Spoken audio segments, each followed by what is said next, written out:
As we work toward a safe and effective vaccine, we know the single most effective thing we can do to stop the spread of COVID is wear a mask. The head of the CDC warned this fall that for the foreseeable future, a mask remains the most potent weapon against the virus.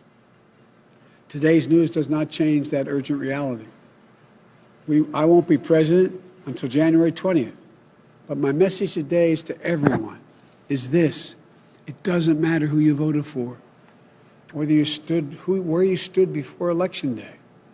It doesn't matter your party, your point of view.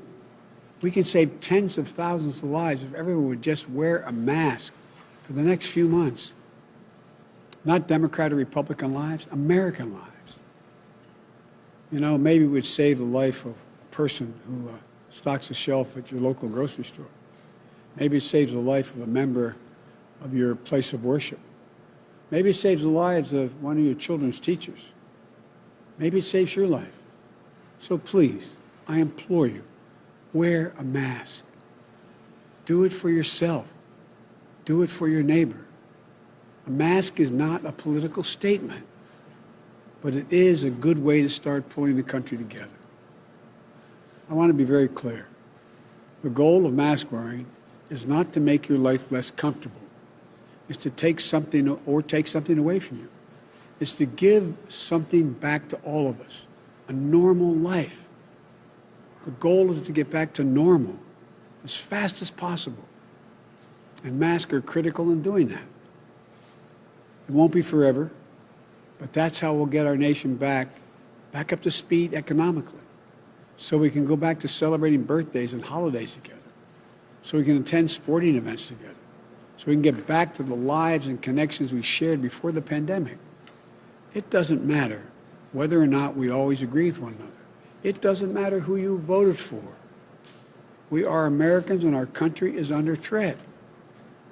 And now, we're now called to do the same thing that generations of proud Americans have done when faced with a crisis throughout our history.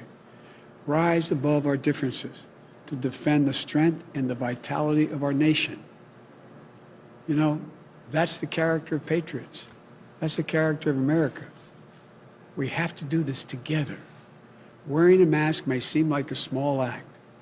Maybe you think your individual choice won't make any difference.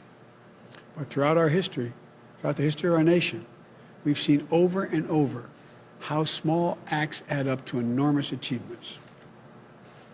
It's the weight of many small acts together that bend the arc of history. You know, I know there's nothing the American people can't accomplish when we work together as one people with one mission. We can get this virus under control, I promise you. We can rebuild our economy back better than it was before. We can address race-based disparities that damage our country. It's in our power. So let's wear a mask. Let's get to work. Thank you. May God bless you. And for all those who've lost somebody, our heart goes out to you. We know what it's like. Our heart goes out to you. May God protect our health workers and our healthcare workers and all Americans. Thank you.